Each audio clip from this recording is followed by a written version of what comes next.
माननीय प्रधानमंत्री जी के, युग पुरुष प्रधानमंत्री जी के सम्मान के लिए विश्व की सबसे बड़ी पार्टी के राष्ट्रीय अध्यक्ष माननीय नड्डा जी से आग्रह करूंगी कि वो अंग वस्त्र और पुष्प गुच्छ देकर माननीय प्रधानमंत्री जी का सम्मान करें।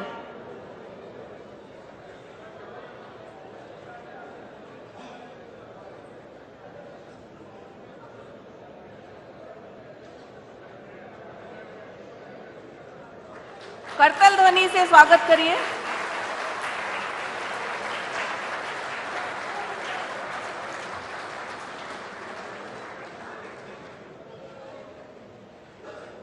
दिल्ली प्रदेश के अध्यक्ष वीरेंद्र सचदेवा जी से आग्रह है कि हमारी पार्टी के राष्ट्रीय अध्यक्ष माननीय नड्डा जी का स्वागत करें अंग वस्त्र और पुष्प गुच्छ देकर।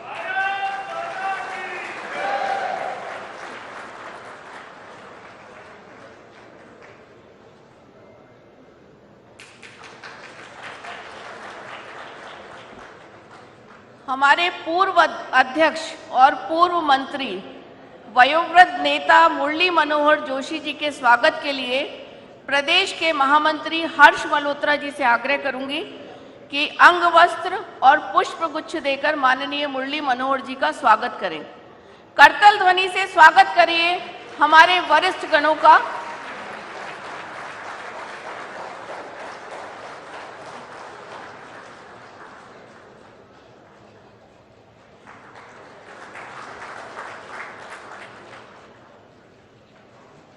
पूर्व राष्ट्रीय अध्यक्ष और वर्तमान गृह मंत्री जिन्होंने एक भारत श्रेष्ठ भारत के स्वप्न को साकार किया है, माननीय अमित शाह जी के स्वागत के लिए मैं आग्रह करूंगी जयप्रकाश जी को, जो पूर्व मेयर हैं दिल्ली के।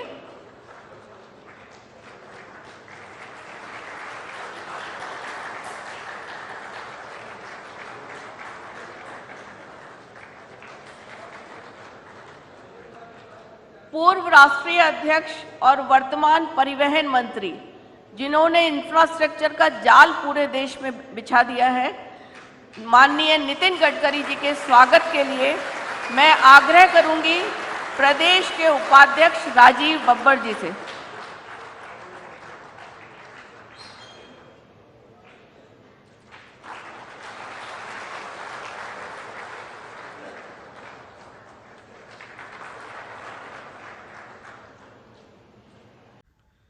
वंदे मातरम साथियों, यदि आप भाजपा कार्यकर्ता हैं या फिर एक मोदी समर्थक हैं या यूं कहूं कि सिर्फ एक देशभक्त भी हैं, क्योंकि आजकल तो देशभक्ति भी भाजपा के साथ जोड़ के देखी जाती है, तो यह श्री नरेंद्र मोदी जी जो हमारे आदरणीय प्रधानमंत्री है, उनका ये वक्तव्य आपके सुनने जैसा है। अवसर था भाजपा के केंद्रीय कार्यालय के विस्तार के लोकार्पण का। दिनांक 28 मार्च 2023 को, स्थान दिल्ली। जी हां, वही केंद्रीय कार्यालय जिसका लोकार्पण 2018 में किया गया, अब इसके विस्तार का समय है। मोदी जी का वक्तव्य हर भाजपा कार्यकर्ता के लिए प्रेरणादायक है। भूत में पार्टी की रूपरेखा का बोध करवाने वाला, वर्तमान में कार्यकर्ता को उसके दायित्व के बारे में बतलाने वाला तथा भविष्य की पार्टी की रणनीति के अनुसार राष्ट्रहित से उसके आचरण को दिशा देने वाला ऐसा वक्तव्य हम सबको सुनने को मिला।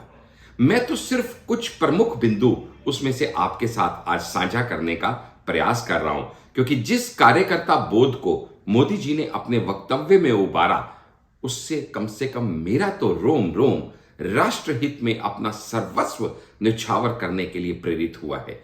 मोदी जी का आभार व्यक्त करते हुए एक कार्यकर्ता बोध में मैं उनके वक्तव्य के कुछ प्रमुख बिंदु आपके साथ समक्ष करने की आज्ञा चाहता हूं।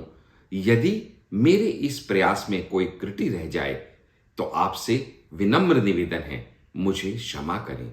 लेकिन यदि यह प्रयास आपको अच्छा लगे तो कृपया बाकी साथियों के साथ भी इसको साझा करें। अब से अगले कुछ मिनट तक आप जो भी सुनेंगे वह प्रस्तुति निसंदेह मेरी यानी डॉक्टर आशीष की रहेगी, परंतु शब्द, भावना और सोच हमारे परम आदरणीय प्रधानमंत्री श्री नरेंद्र मोदी जी के रहेंगे। यहां पे उन्होंने अपना वक्तव्य शुरू करते हुए ये कहा कि आज का जो विस्तार है, ये विस्तार सिर्फ भाजपा के केंद्रीय कार्यालय का विस्तार नहीं, ये विस्तार है भाजपा के सेवा के संकल्प का, यह विस्तार है कार्यकर्ता के सपनों का। और यही कहते हुए उन्होंने हम सबकी अपेक्षाएं, उम्मीदें और हम सबकी भावनाओं को जो प्रेरित किया, उसके लिए उन्हें कोटि कोटि नमन है। क्योंकि भाजपा का 44वां स्थापना दिवस बस अब कुछ ही दूरी पे है। ऐसे में हम सब कार्यकर्ताओं को यह समझना होगा कि समर्पण से संकल्प की ये जो यात्रा है, विचारधारा से विस्तार की ये जो यात्रा है, ये आसान नहीं रही। बहुत से साथियों ने इसमें अपना सर्वस्व न्यौछावर करके आज इस स्वरूप को जन्म दिया है। क्योंकि भारतीय जनसंघ अजमेरी गेट के छोटे से ऑफिस से शुरुआत करके 1980 में जब भाजपा का जन्म हुआ 10 राजेंद्र प्रसाद मार्ग में पार्टी ऑफिस में, तब किसने सोचा था कि ये छोटी सी पार्टी इतने बड़े सपने लेके जन्म ले रही है कि एक दिन वो विश्व की सबसे बड़ी राजनीतिक पार्टी बन के दिखाएगी। इमरजेंसी में, देश हित में अपने दल की आहुति देने से भी जो दल पीछे नहीं हटा। 1984 के कांड में जब कांग्रेस बहुमत लेके वापस आई, तो उस समय भारतीय जनता पार्टी भी मूलतः ना के बराबर हो चुकी थी। क्योंकि हम सिर्फ 2 लोकसभा सीट ही उस समय जीत पाए थे। परंतु ना तो हम हताश हुए, ना तो हम निराश हुए, ना हमने किसी के ऊपर इल्जाम देने शुरू किए, ना हमने किसी के अंदर कमियां ढूंढनी शुरू की। हमने आत्मचिंतन, आत्मलोकन करते हुए खुद को आगे ले जाने का जो निर्णय बनाया, ये उसी का परिणाम है कि आज बहुत सारे राज्यों में 50% से भी ज्यादा vote share Bharatiya Janata party को मिलता है। यही इकलौती पैन इंडिया पार्टी है जो नॉर्थ से लेके साउथ तक हर जगह विराजमान है, और जिसका श्रेय हमारे देवतुल्य कार्यकर्ताओं को जाता है। क्योंकि ये पार्टी कोई फैमिली डायनेस्टीज पे रन करने वाली नहीं है। ये मतलब जिसको बोलते हैं ना, बाप से बेटा, बेटे से उसका पोता, और यूं सब चलता हुआ, ये परिवारवाद की पार्टी नहीं है। ये एक ऐसा संगठन है जहां पे एक मामूली से मामूली कार्यकर्ता भी पार्टी के शीर्ष नेतृत्व तक जा सकता है। क्योंकि सभी को बराबर अवसर जो दिए जाते हैं, खास अवसर यंगस्टर्स को देने का, युवा को देने का एक जो प्रयास हमारी पार्टी ने किया है, ये सच में सराहनीय है। हम लोगों को आशीर्वाद जो मिले हैं माताओं के, बहनों के, बेटियों के, क्योंकि वुमेन एम्पावरमेंट को लेके जो सोच बनाई है संगठन ने, उसी को आगे चलाते हुए हम लोग आगे की तरफ निरंतर अग्रसर प्रगति की ओर बढ़ते चले जा रहे हैं। हमारी पार्टी आज देश की सबसे बड़ी पॉलिटिकल पार्टी तो है ही, लेकिन इसी के साथ सबसे ज्यादा फ्यूचरिस्टिक पार्टी के रूप में भी उभरी है। क्योंकि हमने फ्यूचरिस्टिक इंडिया का सपना देखा है। हमने सपना देखा है आधुनिक सोच और अनुसंधान से कैसे अपने गोल फिक्स किए जा सकते हैं, उसकी तरफ भी हम निरंतर प्रयासरत रहते हैं। 3 चीजें बहुत ही जरूरी जो किसी भी भाजपा कार्यकर्ता के स्वभाव में होनी चाहिए, वो मोदी जी ने यहां वर्णन किया। खास ध्यान चाहूंगा आपका कि आप भी इन 3 चीजों का ध्यान रखें जो मोदी जी ने अपने वक्तव्य में रखी।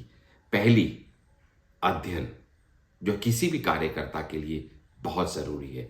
दूसरी, आधुनिकता को गले लगाना, समय के साथ खुद को बदलना। ना बदलोगे तो मिट जाओगे या दुनिया वालों, तुम्हारी दास्तां भी ना होगी दास्तानों में। तो पहला अध्ययन, दूसरी आधुनिकता, और तीसरा अनुभव प्राप्त करने की आकांक्षा, यानी अच्छी बातों को आत्मसात करने की शक्ति। ये 3 चीजें किसी भी कार्यकर्ता के स्वभाव में होना बहुत जरूरी है। उदाहरण के रूप में पंडित दीनदयाल जी हमेशा पुस्तकें अपने साथ लेके चलते थे, चाहे वो कहीं प्रवास में जाएं, चाहे वो किसी यात्रा पे जाएं। डॉक्टर श्यामा प्रसाद मुखर्जी की तो घर में हजारों किताबें थी। तो इसलिए अध्ययन को कभी नहीं छोड़ना है। और दोस्तों, आज के टाइम पे जब भारतीय जनता पार्टी विश्व की सबसे महत्वपूर्ण पार्टियों की श्रेणी में खड़ी है, क्योंकि बहुत कम राजनीतिक दल ऐसे हैं जिन्हें अपने शासन के टाइम में देश को बदलने का अवसर मिला और उन्होंने ऐसा कर दिखाया। यह श्रेय भारतीय जनता पार्टी को उसके कर्मठ कार्यकर्ताओं की वजह से मिला। भारतीय जनता पार्टी के मूल आधार व्यवस्था, विचार, संगठन और आंदोलन की शक्ति को, इस भाव को समझते हुए नूतनता और आधुनिकता के साथ निष्ठा की अवधारणा करते हुए जो भारतीय जनता पार्टी अपने मूल सिद्धांतों के साथ आगे बढ़ रही है, उसी से आज हम वो स्वरूप ले पाए जो विश्व में कई लोगों के लिए अध्ययन का विषय बना हुआ है। निरंतर सदस्यता अभियान के ऊपर जो हमारा निरंतर फोकस रहा, जो उसके प्रति हम सजग रहे और उसके चलते ही पार्टी का विस्तार हुआ, जिसके वजह से आज ये पार्टी विश्व की सबसे बड़ी राजनीतिक पार्टी होने का श्रेय प्राप्त करती है। शुरू में हम लोगों ने सिर्फ यही सोचा था ना कि पार्टी का एक कार्यालय हो जाए, राष्ट्रीय कार्यालय हो जाए और उसके बाद सभी पदाधिकारी गण सूचीबद्ध हो जाए। लेकिन अपनी सोच का विस्तार करते हुए उसके बाद प्रदेश कार्यालय, प्रदेश पदाधिकारी गण, फिर जिला तक गए, फिर शक्ति केंद्र तक गए, फिर बूथ तक गए और आज हम पन्ना प्रमुख तक सब सूचीबद्ध होके सरल ऐप में एक साथ सारा डाटा प्रबंधन करते हुए आगे बढ़ते चले जा रहे हैं। ये पूरा का पूरा श्रेय सभी कार्यकर्ताओं की कर्मठता को जाता है। बीजेपी पहली ऐसी पार्टी है जो संविधान के तहत महिलाओं के लिए पद की व्यवस्था करती है। महिला सशक्तिकरण हमारा मूल उद्देश्य जो रहा है। इतना ही नहीं, जितनी भी कमेटीज बनती हैं उसमें यह भी प्रयास रहता है कि 25% नए साथियों को अवसर दिया जाए, क्योंकि कार्यकर्ता को सींचना और उसको सुदृढ़ करना ही हमारा मूल मंत्र है। सत्ता के शिखर पे भले ही हम पहुंच गए हैं, लेकिन फिर भी आज हमारे पांव जमीन पे ही हैं, ठीक 1980 की तरह। भाजपा कर्तव्य भाव से जिस भाजपा का कार्यकर्ता देश हित में जुटा रहता है, यह सच में सराहनीय है, क्योंकि मुक्त चिंतन और नए विचार का सृजन करना ही हमारे अंदर नवीनता का संचार करेगा। अलग अलग वर्गों को सहभागिता देने के उद्देश्य से मोर्चा, प्रकोष्ठ और प्रकल्प की संरचना भी हम इसी अनुसार करते हैं। सांसद खेल प्रतियोगिता के अवसर से भी सभी सांसदों ने अपने क्षेत्र में युवाओं को आगे बढ़ने का अवसर दिया, मेडल और पद देके उनके हौसले को आगे बढ़ाया। भाजपा का कार्यकर्ता हमेशा कोरोना टाइम में भी आगे रहा है। लोगों की मदद करना, राष्ट्र हित, देश हित में कार्य करना, ये तत्परता उसको बाकियों से अलग बनाती है। भाजपा की ब्रांड गवर्नेंस क्या है? जहां जहां भाजपा सरकार है वहां महिला सशक्तिकरण होगा ही होगा, वहां कानून व्यवस्था होगी ही होगी, वहां ईज ऑफ डूइंग बिजनेस नहीं हो ऐसा हो सकता नहीं। युवा पीढ़ी की पार्टिसिपेशन वहां बढ़ाई जाएगी। इंफ्रास्ट्रक्चर की डेवलपमेंट ग्रोथ वहां होनी निश्चित ही है और विकास और विरासत की सोच को आगे लेके बढ़ते हुए भारत की प्रगति के निश्चय पथ पे हम अग्रसर होते चले जा रहे हैं।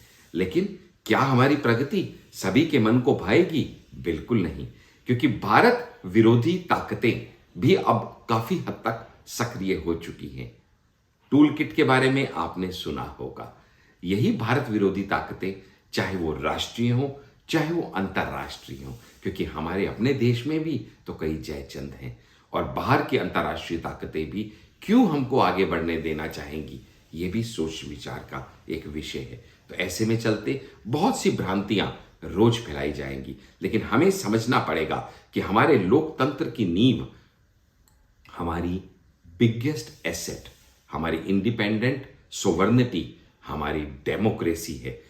इसलिए हमारी इंडिपेंडेंट एजेंसीज को टारगेट किया जाना एक निश्चय षड्यंत्र के अनुसार किया जाने वाला कार्य है, जिसके चलते कभी हमारी न्यायिक प्रक्रिया पे सवाल उठाया जाएगा, कभी ईडी और सीबीआई पे सवाल उठाया जाएगा, कभी इलेक्शन कमीशन पे सवाल उठाया जाएगा, क्योंकि कुछ लोगों ने तो भ्रष्टाचारी बचाओ आंदोलन और अभियान इस समय छेड़ रखा है। देश और विदेश में कई ताकतें उनका समर्थन कर रही हैं, क्योंकि सभी करप्ट एक साथ इकट्ठे हो जाए, सभी भ्रष्टाचारी एक साथ इकट्ठे हो जाएं, तो शायद मोदी को या इस देश को आगे बढ़ने से रोक पाए। मगर हमारा कार्यकर्ता उनके इस प्रयास को विफल करके रहेगा। भ्रष्टाचारियों ने बहुत बार पास्ट में भी हमारे देश को नुकसान पहुंचाया है, दीमक बन के खोखला करके अर्थव्यवस्था को खाया है। आपको जानने में शायद इंटरेस्ट हो कि पिछले 9 साल में भाजपा ने जो भ्रष्टाचार के खिलाफ एक अभियान सा छेड़ रखा है, उसके चलते अब लोगों को समझ आ गया है, जनता जानती है कि भाजपा जब जब आती है भ्रष्टाचार वहां से जाती है।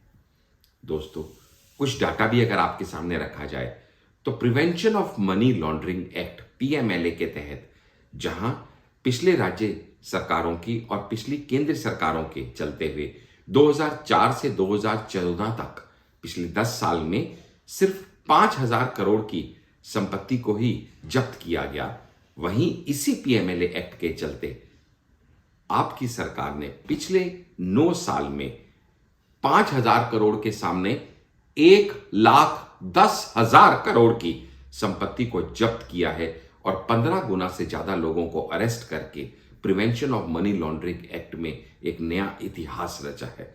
ऐसा ही नहीं, सिर्फ जो 22,000 करोड़ रुपया हमारे बैंकों से पिछली सरकारों के चलते लोग लूट के भाग गए थे, उस 22,000 करोड़ में से भी 20,000 करोड़ की संपत्ति अब तक आपकी सरकार जब्त करवाने में कामयाब हो सकी है।